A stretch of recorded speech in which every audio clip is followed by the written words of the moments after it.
Mrs. Moreira, since more than 2 years, there is this, you may call it even a war going on between the Constitutional Court of Portugal and the government and the Troika.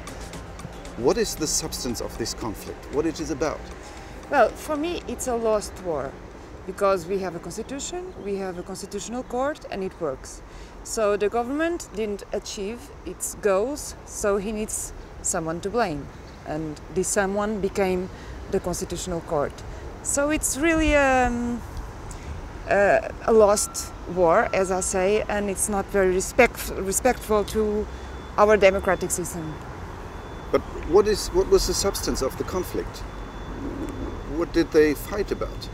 Well, in the first budget they tried to take away 2 salaries from the public employees and from the pensionists. 2 monthly salaries? Yes, 2 months. And the Constitutional Court said, well, the cuts in the salaries are okay, but this is too much. And then they insisted like once and twice and 3 times. So it's really their fault. It's not the Constitutional Court fault. They're only doing their job. Mm-hmm. But I don't know why they insist on doing this. The only explanation for me is to say in the end, well, the guilty one was the Constitutional Court. Mm-hmm. And it's really bad for, you know, the regular way of the institutions to talk to each other. Mm-hmm. Especially because the judges can't defend themselves. They can't go public and say, well, you're not right because of this or that. Mm-hmm. They make their decisions and then they're quiet. And so this whole war, it's absurd and it's, I think, ideological. What do you mean by ideological? Because I think in their politics they really want to create poverty because they believe that will make the exportations grow. Mm-hmm. And to do that, they have to break the constitution. And so they break the constitution, but then they say they are not breaking the constitution, but the Constitutional Court is being is doing a political work, which is an absurd. Because if you study the decisions, the first decision, only a person that really doesn't know how to read would say that the second budget or the third budget would pass the Constitutional Court. And actually, the Constitutional Court was very nice to the government, because the first time he said, well, it's against the Constitution, but okay, given the circumstances, it doesn't have any effects this year. The second year, they tried again, and the third year, this last year, with the horrible cuts starting at 678 euros, the salary, yes. The Constitutional Court said, well, it's against the Constitution, but the effects only start today. So they they said like, okay, it was wrong, but I forgive you this last 5 months. So I don't know, I think the government should be saying thank you to the Constitutional Court, because I really think the Constitutional Court has been very soft to the government. And the whole conflict... So it's something that has been created that doesn't correspond at all to the reality. And of course you can't make a history about the Constitutional Court looking only to these 3 years. You have a long history of Constitutional Court that starts in 1983. Yeah. And if you study all the decisions, you never find like a political activism, or if these judges come from this part of the parliament, they decide this or this way. There are theses in the university that prove that the Constitutional Court always decides objectively and with no political influences. And so if suddenly in 3 years the Constitutional Court says that no budget is according to the Constitution, where is the problem? In the Constitutional Court or in the government? I think it's easy to guess. Why does it violate the Constitution to cut the wages of public employees and the pensions? It doesn't. That's what the Constitutional Court said. You can cut, because nothing is absolute a pension, for example, it's not an absolute right. We have the Constitutional Court is more soft in that area than, for example, the German Constitutional Court that makes an analogy between pension and private property. But here they say it's not an absolute right, so you can cut because of this, the special circumstance, but there is always a limit of equality and proportionality.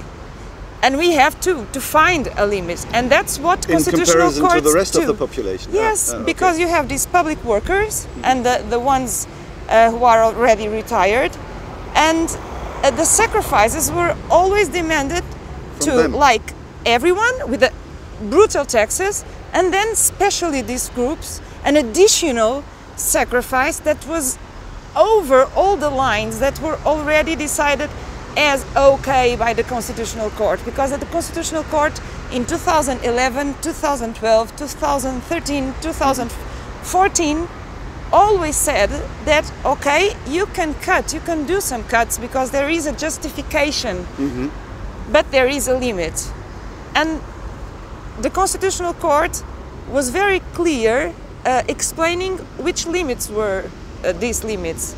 And the government always, it's like I think they are like provoking the Constitutional Court, and when they are deciding, for example, many members of the government make public declarations like trying to put some pressure in the Constitutional Court, and that's a lost cause, because our Constitutional Court is like all the constitutional courts in the world we know, or the other courts that are not called constitutional courts but say the last word about the Constitution, and it's really independent, and we should be proud of having a constitutional court like that. I was one of the members of the parliament who went to the Constitutional Court with some laws, and I was not always right according to the Constitutional Court. For example, in this last budget, I tried to invoke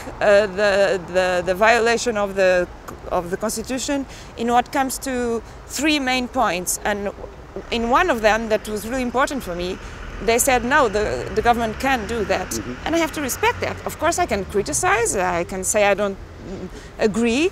That's something La Police would say, but saying I don't agree is different than saying, well, they are doing politics, they should be more controlled, they deceived us when they chose them. That's just ridiculous, and I think it won't stay in history, you know. They will, I mean, this kind of attack that we never saw to the Constitutional Court will go away, and the Constitutional Court will remain. But it seems that even the Troika officials themselves supported the government in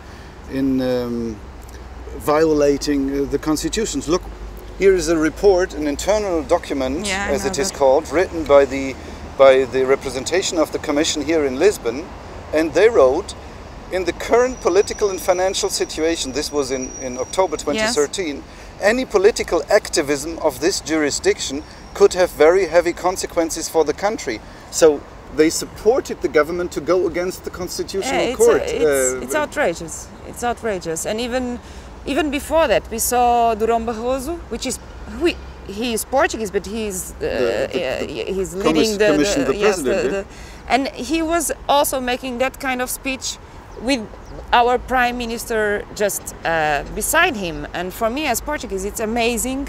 I think it's easy for you to imagine that if your Chancellor was with the President of the Commission, and the President of the Commission was attacking your Constitutional Court, you would be, as citizen, saying, why isn't she defending my Constitutional Court? And this is happening, and it's outraging. And it's happening not because they want elections earlier, not because they really believe there is a crisis in the institutional system.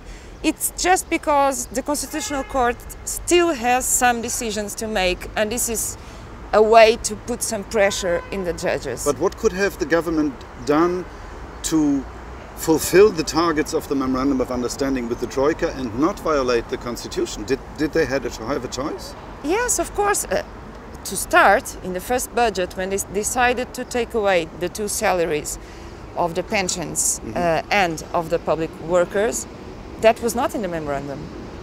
So that was something that they came out with. I mean, they decided they had to cut the expenditures. But the way to do that was in the memorandum. So they just, I think they took advantage of the memorandum and they decided this is it's not only my obligation, but it's my program, and I will do more than it's in the program to be faster in the goals. And so they decided to begin these cuts that were not in the memorandum to be faster in the goals. And it was all the way around, because it was so recessive to the economy to take so much money from people's pockets that the goals really were like not achieved in every evaluation. They had to change the goals. And so it was a choice. It was not something that they were obliged to do. But wouldn't it have been the duty of the Troika officials to say, hey, government, please do not take us as an excuse to violate the constitution? Well, I think it would have been the duty of our government as the time passed and as the goals were not being achieved, and they were talking about with the Troika about the cuts. It would be our government duty not to give ideas to the Troika to be more aggressive in their proposals and more recessive in their proposals, and to use the Constitutional Court's decisions as a weapon in the negotiation with the members of the mission. I mean, you have a Constitutional Court. It is the sovereign organ that says the last word about something in what comes to the Constitution. So, like in other countries, you should use that as a weapon. Well, we can't go this way because it's already said it's against the Constitution. So let's talk about other ways, and that would be something that a prime minister would do and a patriot would do, I think. Okay, thank you very much. Thank you very much. It was a pleasure. It was nice.